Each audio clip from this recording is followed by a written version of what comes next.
കല്യാണ പെണ്ണ് ഏതാന്നുള്ളത് ഞാൻ 3 സ്ഥലത്തുനിന്ന് അത് പറയാതെ രക്ഷപ്പെട്ടിട്ടുണ്ട്.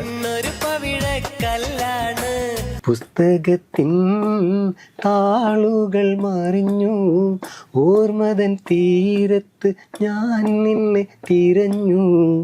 ഈ പാട്ട് ഈ കാലഘട്ടത്തിലേക്ക് വേണ്ടി നമ്മൾ അന്ന് ഇറക്കി വെച്ചതുപോലെ തോന്നുന്നു. നമ്മൾ കോഴിക്കോട്ടുകാർ പറയുന്ന പോലെ പെരച്ചനടിച്ച് പാട്ടുകാരനായി. എന്താണ് സംസാരിക്കുന്നതെന്ന് എനിക്ക് മനസ്സിലാവണില്ല. തിരുമതി ഏതായാലും ഈ ചാനലിൽ ഇന്റർവ്യൂക്ക് വന്നതല്ലേ, ഗ്രീഷ്മയ്ക്ക് വേണ്ടി ഒരു പാട്ട് പാടാനല്ലേ പറഞ്ഞു. ഞാൻ പാടാന്ന് പറഞ്ഞില്ലേ. ഈ കുട്ടി എന്തിനാ എന്നെ നോക്കി ഇങ്ങനെ ചിരിക്കണേ? മാപ്പിളപ്പാട്ടിനെ കൊല ചെയ്തവർ ഇപ്പോഴും തെറി വിളിക്കുന്നവരൊക്കെ ഉണ്ട്. മാപ്പിളപ്പാട്ടിനെ അതാക്കി ഇതാക്കി. മറ്റേ ബിബിൻ ജോർജ് എന്ന് പറയുന്ന ആ കലാകാരൻ എനിക്ക് തന്ന പരിഗണന, എന്നോട് കാണിച്ച സ്നേഹം, എന്നിലുള്ള കലാകാരന് തന്ന റെസ്പെക്ട്, അതെനിക്ക് വിശ്വസിക്കാൻ പറ്റാത്തതാ. പജ്ജിന്റെ നെജ്ജ് കജുമലായാൽ എന്താക്കും, 501 ബാർ സോപ്പോണ്ട് ഞാൻ കെഗും.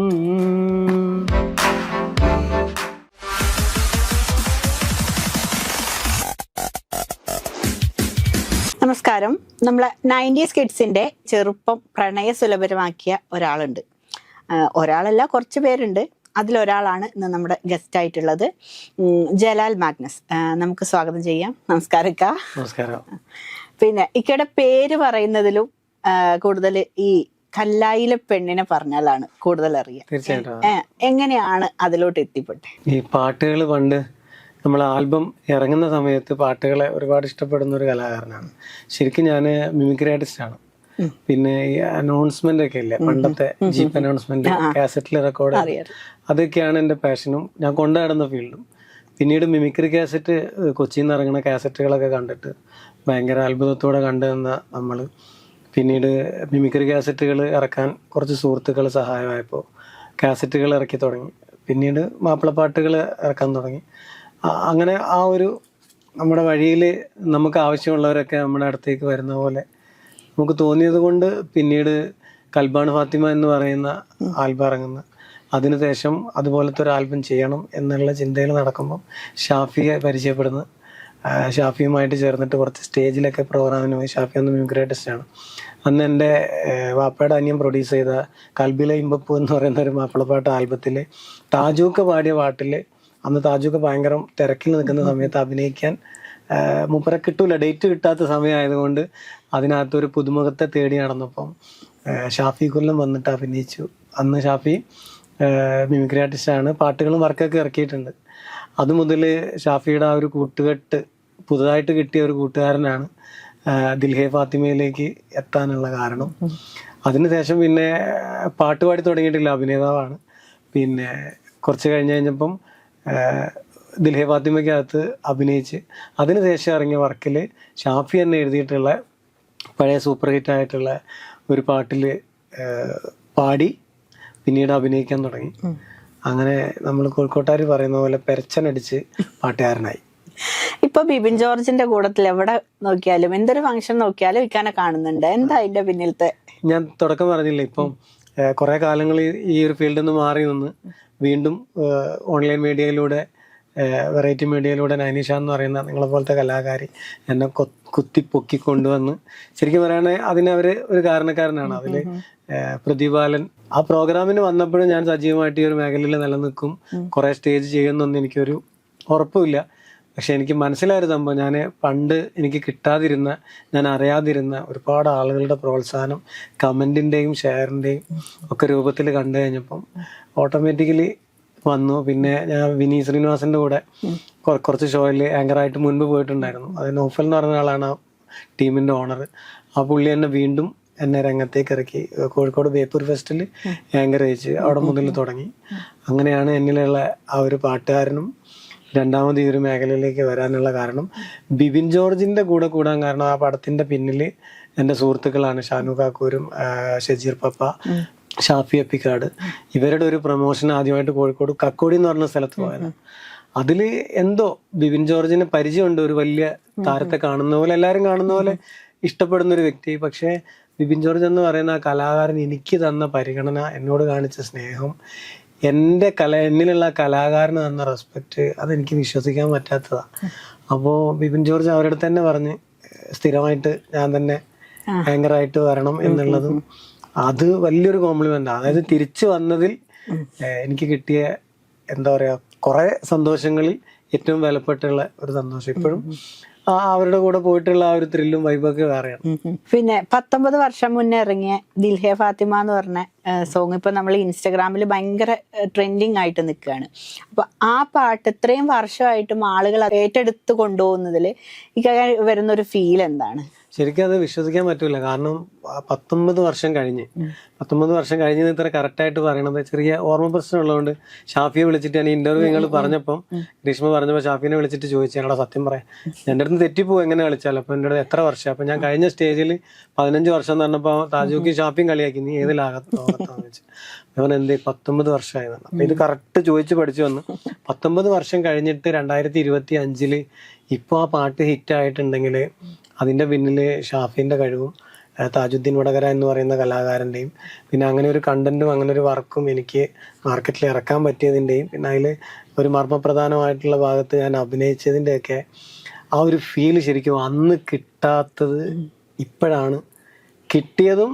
അത് അന്നത്തേനേക്കാൾ കൂടുതൽ ഇന്ന് ശരിക്കും അത് ഫീൽ ചെയ്യുന്നുണ്ട്. അതിനെക്കൊണ്ട് അതിന്റെ റിസൾട്ട് എന്ന് പറയുമ്പോൾ ഇപ്പോൾ കഴിഞ്ഞ പെരുന്നാൾക്ക് നമ്മൾ ക്രാബ് മീഡിയയ്ക്ക് വേണ്ടിയിട്ട് ദുബായിൽ സായി കോട്ടക്കൽ എന്ന് പറയുന്ന സുഹൃത്തിൻ്റെ ഷോയ്ക്ക് പോയി. അവിടുത്തെ ഒരു അവീർ മാർക്കറ്റ് എന്ന് പറയുന്ന മാർക്കറ്റിലെ ടീമിൻ്റെ ഒരു ഫാമിലി കൂട്ടായ്മയാണ്. 1500 പേരധികം ഉണ്ട്. ആ പ്രോഗ്രാം ശരിക്കും ടെൻഷനോട് കൂടിയിട്ടാണ്. കാരണം അത് ആളുകൾ അക്സെപ്റ്റ് ചെയ്യോ ഇല്ലയെന്നൊന്നും അറിയില്ല. ദിൽ ഹേ ഫാത്തിമ എന്നുള്ള ടൈറ്റിൽ മാപ്പിളപ്പാട്ടിൽ അന്ന് CD-ക്കകത്ത് ഞങ്ങൾ ഉപയോഗിച്ച ആ ഒരു പാറ്റേൺ ലൈവായിട്ട് ജസ്റ്റ് ഒന്ന് പ്ലാൻ ഇട്ട് പോയി. പക്ഷെ ആ ഷോ ഭയങ്കര വിജയമായപ്പോൾ ഭയങ്കരമായിട്ട് എന്താ പറയുക, അന്ന് ദിൽ ഹേ ഫാത്തിമ CD ഇറക്കിയ അതിനേക്കാൾ സന്തോഷമാണ് ലൈവായിട്ട് ഇത് അവതരിപ്പിച്ചോ മനസ്സിലായി. കാരണം അന്ന് ആ പാട്ട് പാടിയത് മൊത്തം ഞാനും ഷാഫിയും താജും അല്ല, ഓഡിയൻസാ. അപ്പോൾ ഷാഫി പാടുന്ന, താജു പാടുന്ന, ഞാൻ പാടുന്ന എല്ലാ പാട്ടും ഓഡിയൻസ് ഇങ്ങോട്ട് പാടുമ്പോൾ നമുക്ക് മനസ്സിലാവുന്നത് ഈ പാട്ട് ഈ കാലഘട്ടത്തിലേക്ക് വേണ്ടി നമ്മൾ അന്ന് ഇറക്കി വെച്ചതുപോലെ തോന്നുന്നുണ്ട്. പിന്നെ അതിനുശേഷം ഇപ്പം ദിൽ ഹേ ഫാത്തിമ എന്ന് പറയുന്ന ഒരു ബാൻഡ് തന്നെ സെറ്റ് ചെയ്ത് ഷോ തുടങ്ങാൻ തുടക്കമിട്ട് ഇനിയിപ്പോൾ എന്തായാലും ഉറപ്പാണ്. കാരണം കുറച്ചു കാലം കോളേജിലും അല്ലെങ്കിൽ സംഘടനാപരമായിട്ടും ഒക്കെ ആ ഒരു പ്രോഗ്രാം ട്രെൻഡ് ആവും എന്നുള്ളത് ഉറപ്പാണ്. പണ്ട് നമ്മൾ ഈ മാപ്പിളപ്പാട്ടുകളെ പഴയ രീതിയിലുള്ള മാപ്പിളപ്പാട്ടിന്റെ ഇടയിലോട്ടാണ് നിങ്ങൾ 3 പേരും ഈ ഒരു ഇപ്പത്തെ വേർഷൻ നമ്മൾ കേൾക്കുന്ന വേർഷനിലോട്ട് കൊണ്ടുവരുന്നത്. അപ്പൊ ആദ്യം ഇത് ആളുകൾ അക്സെപ്റ്റ് ചെയ്യും അല്ലെങ്കിൽ അതിനെന്തെങ്കിലും വിമർശനങ്ങൾ വരുമോ? നമ്മുടെ പണ്ടത്തെ വലിയ വലിയ ആളുകളുടെ മാപ്പിളപ്പാട്ടുകളുടെ ട്രെൻഡ് മാറ്റിക്കൊണ്ടു വന്നപ്പോ അങ്ങനെയുള്ള എന്തെങ്കിലും പ്രശ്നങ്ങൾ ഫേസ് ചെയ്യേണ്ടി വന്നിട്ടുണ്ട്? കാരണം കൽബാൻ ഫാത്തിമ ഇറങ്ങി കഴിഞ്ഞ് ദിൽ ഹേ ഫാത്തിമ ഇറങ്ങിയതോട് കൂടിയിട്ട് മാപ്പിളപ്പാട്ടിനെ കൊല ചെയ്തവർ ഇപ്പോഴും തെറി വിളിക്കുന്നവരൊക്കെ ഉണ്ട്. മാപ്പിളപ്പാട്ടിനെ അതാക്കി ഇതാക്കി മറ്റേ. നമ്മളൊരിക്കലും മാപ്പിളപ്പാട്ട് എന്ന് പറയണത് ആർക്കും ഒരു സ്വന്തമാക്കി അവകാശപ്പെടാനുള്ള ഒരു കലാസൃഷ്ടിയല്ല.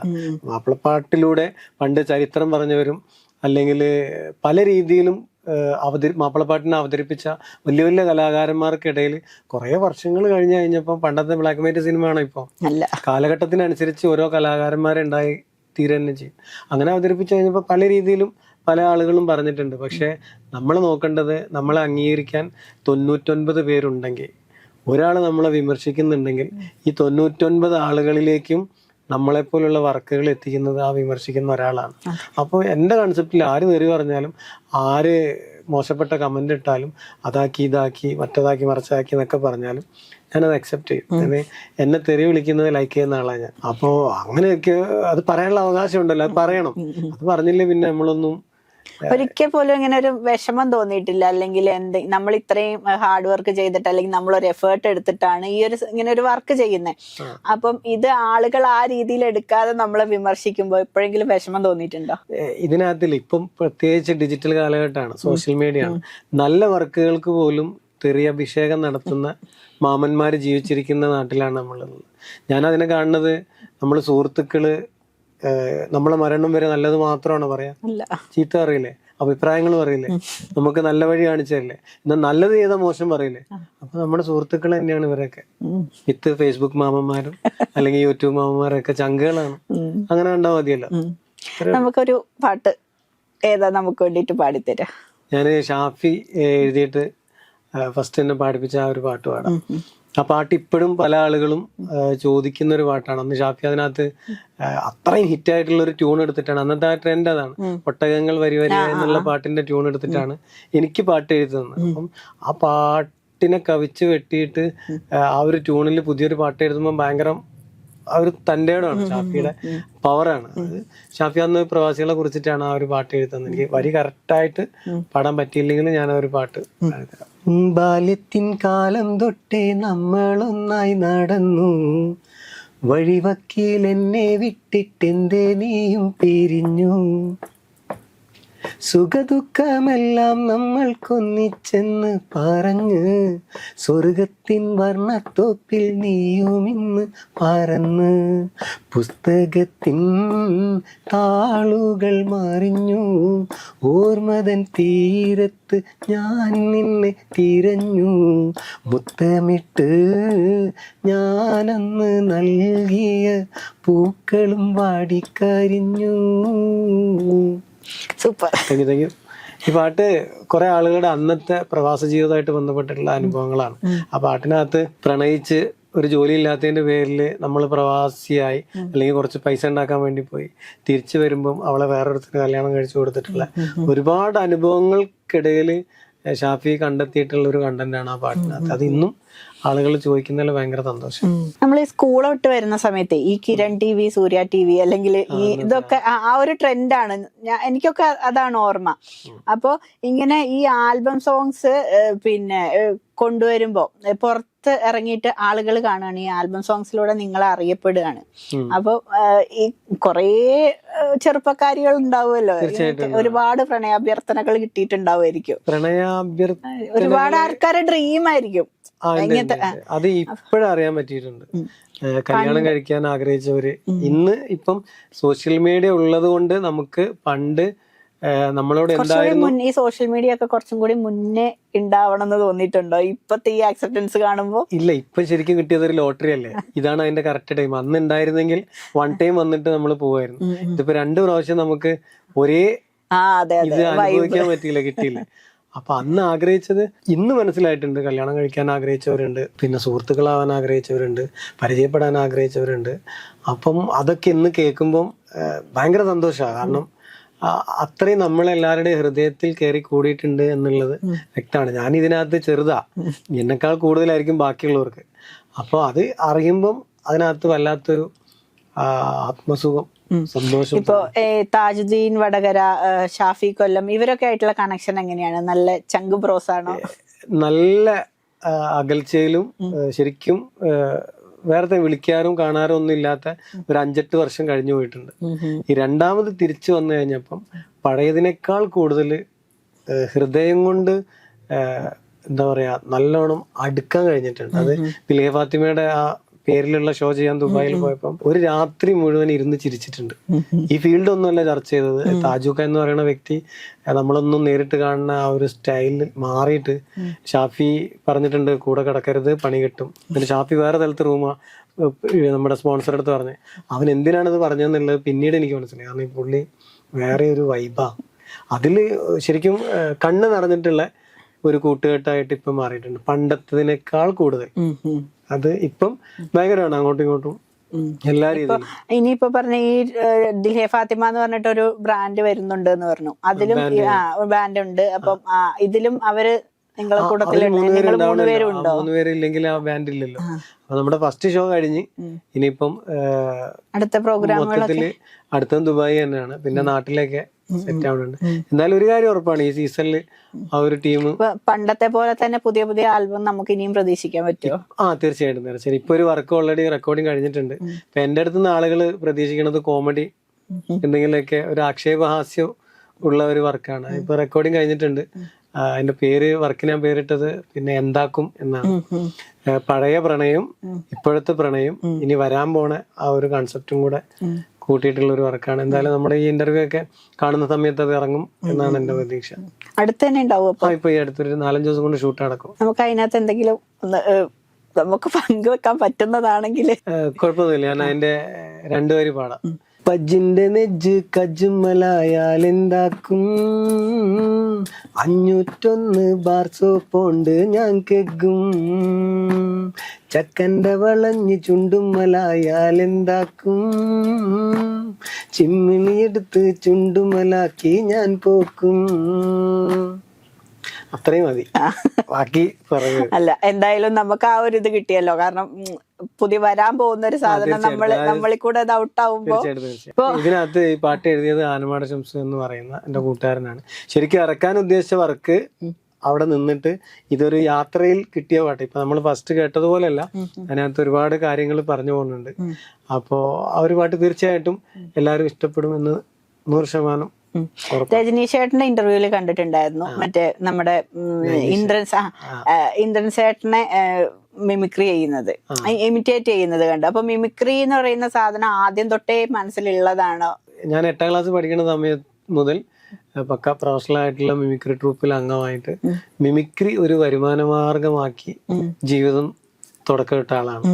അപ്പം പക്ഷെ ആളുകൾ കൂടുതൽ അറിയുന്നത് ഈ പാട്ടും കല്ലായിലൊരു പെണ്ണും അല്ലെങ്കിൽ പണ്ടത്തെ പ്രേമം, ദിലേ ഫാത്തിമ, അതിലാണ്. സ്റ്റേജിലൊക്കെ പോയി കഴിഞ്ഞാൽ ഇപ്പൊ ഇന്ന് അൽ അസർ കോളേജ് തൊടുപുഴ, ആ കോളേജിൽ പോയിട്ട് ഫസ്റ്റ് ഇവരൊക്കെ വരുന്നതിന് മുന്നേ ഞാൻ കുറച്ച് അംഗം കുറിക്കണം.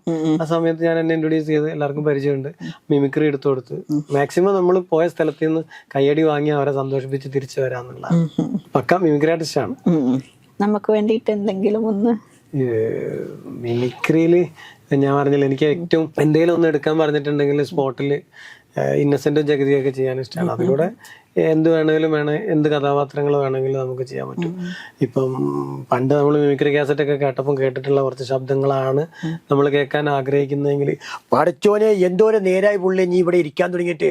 അല്ലാതെ ആരായിരിക്കണത്? ഗ്രീഷ്മ നീല കുപ്പായോ ലിപ്സ്റ്റിക്കും കണ്ണൊക്കെ എഴുതിയിട്ട് എന്തോരം കോലത്തിലാണ് പഠിച്ചാലും വന്നിരിക്കണത്. എടാ നിന്നോട് ഞാൻ പലതവണ പറഞ്ഞിട്ടുണ്ട്, ചോദ്യങ്ങൾക്ക് മാത്രം ഉത്തരം കൊടുത്താൽ മതി. അല്ലാതെ ആരാത് വന്നേക്കണത്? നിങ്ങൾ രണ്ടുപേരും ഇവിടെ ഇരുന്നിട്ട് എന്താണ് സംസാരിക്കുന്നതെന്ന് എനിക്ക് മനസ്സിലാവണില്ല. തിരുമതി ഏതായാലും ഈ ചാനലിൽ ഇന്റർവ്യൂക്ക് വന്നതല്ലേ, ഗ്രീഷ്മയ്ക്ക് വേണ്ടി ഒരു പാട്ട് പാടാനല്ലേ പറഞ്ഞു. ഞാൻ പാടാന്ന് പറഞ്ഞില്ലേ. ഈ കുട്ടി എന്തിനാ എന്നെ നോക്കി ഇങ്ങനെ ചിരിക്കണേ? ഇത്രയേ ഉള്ളൂ, വലിയ ഉപദ്രവമൊന്നുമില്ല, ചെറുതായിട്ട്. വേടനും ദപ്സിയൊക്കെ അരങ്ങ് വാഴ്ന്നോണ്ടിരിക്കുന്ന സമയമാണ്. അപ്പോ നിങ്ങൾക്ക് അവസരം കുറഞ്ഞു എന്ന് എപ്പോഴെങ്കിലും ഫീൽ ചെയ്തിട്ടുണ്ടോ? എന്നെ സംബന്ധിച്ച് ഞാൻ 2 ഇന്റർവ്യൂവിലും പറഞ്ഞിട്ടുണ്ട്, രണ്ടാമത് തിരിച്ചു വന്ന ഞാനെന്ന കലാകാരൻ ഒരു ആഗ്രഹങ്ങളും ഇല്ലാത്തൊരു വ്യക്തിയാണ്. എനിക്ക് ഇന്നതാവണം, ഇന്നത് ഞാൻ നേടിപ്പിടിക്കും, ഇന്നത് ചെയ്യണം എന്നുള്ളത് എൻ്റെ തീരുമാനമാണ്. പക്ഷേ ഇന്നതാവണം എന്നുള്ളത് എൻ്റെ ലൈഫിലും കാഴ്ചപ്പാടിലും ചിന്തയിലും സ്വപ്നങ്ങളിലും ഇല്ല. ഗ്രീഷ്മ പറഞ്ഞതുപോലെ ഞാൻ ഇന്ന സ്ഥലത്ത് എത്താത്തത് കൊണ്ട് എനിക്ക് സങ്കടം വരണ്ടല്ലോ. ഇല്ല. ഓക്കെ. പിന്നെ ഇവരുടെയൊക്കെ മുന്നേ റാപ്പ് എന്ന് പറയുന്ന ഒരു സാധനം ഇക്കാന്റെ കയ്യിൽ തന്നെ ഉണ്ടായിരുന്നു. അപ്പൊ ആ ഒരു ഇതിലോട്ട് എത്തിപ്പെടുന്ന അല്ലെങ്കിൽ അങ്ങനെ ഒരു സംഭവം ചെയ്യാം അങ്ങനെ എന്നൊക്കെ ഒരു തോന്നൽ വരുന്ന എങ്ങനെയായിരുന്നു? എനിക്ക് ഞാൻ പറയില്ല, മിമിക്രി ആർട്ടിസ്റ്റ് ആയതുകൊണ്ടായിരിക്കാം, അല്ലെങ്കിൽ ആളുകളുടെ പൾസ് ഇങ്ങനെ കണ്ടെത്തിയിട്ട് വർക്ക് ചെയ്യണം എന്നുള്ള ആഗ്രഹത്തിൻ്റെ അടിസ്ഥാനത്തിലായിരിക്കാം.